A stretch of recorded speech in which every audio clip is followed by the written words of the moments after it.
Good evening, this is Michael Hanley from HanleyArabia.com out of Dammam, Saudi Arabia. As I was doing some skating tonight, I saw a woman of African genetic lineage. She was wearing a veil, but I could see the dark skin, dark eyes, and the slits in the veil, and her children, 3 of them. One of them was an infant.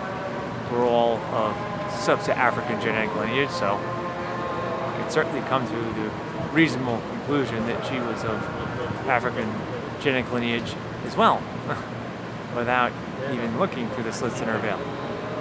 Point is that she was on the street and she was begging.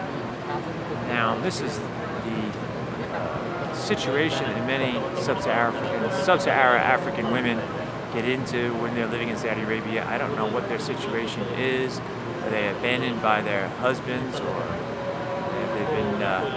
have they had children out of wedlock? I absolutely have no idea. I'm not going to start a conversation with them in Saudi Arabia, that's for damn sure. Even if I did start a conversation, which I'm not going to do, for obvious reasons. There's the fact that we have Sharia law. I don't want attention drawn to me. I don't think she could understand me anyway because they don't speak English. I don't know where she was from, probably Somalia.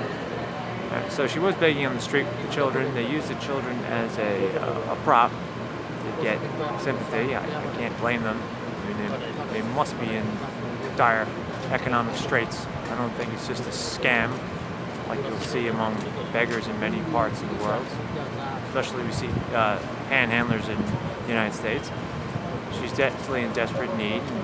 That's the last resort of people in desperate need in Islam. They go out and they beg. It's usually women, because women have less economic opportunity in the Indo-Islamic world than that of men. I think men would receive more shame if they were out begging, because people would think they should go out and work, similar to what we see in the West.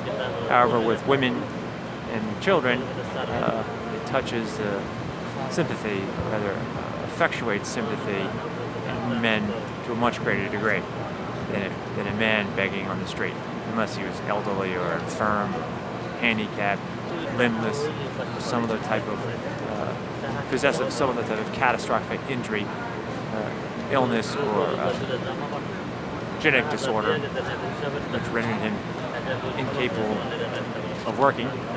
That would certainly garner sympathy as well.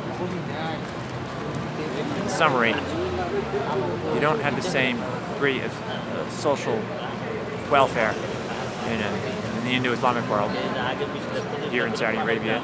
Especially, you do have a monarchy that does give wealth or spread its wealth out. I don't know how they go about alleviating poverty or getting money to the extremely poor.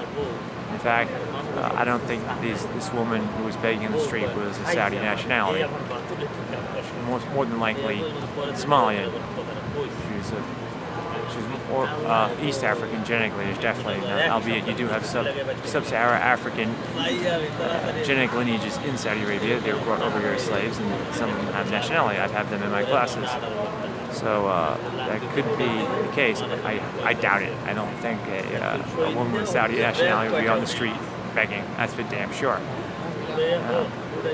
Begging is the last resort for those in desperate need in Islam. And in fact, one of the pillars of Islam dictates that you must give alms to the poor and to the needy. Travel or die with HanleyArabia.com.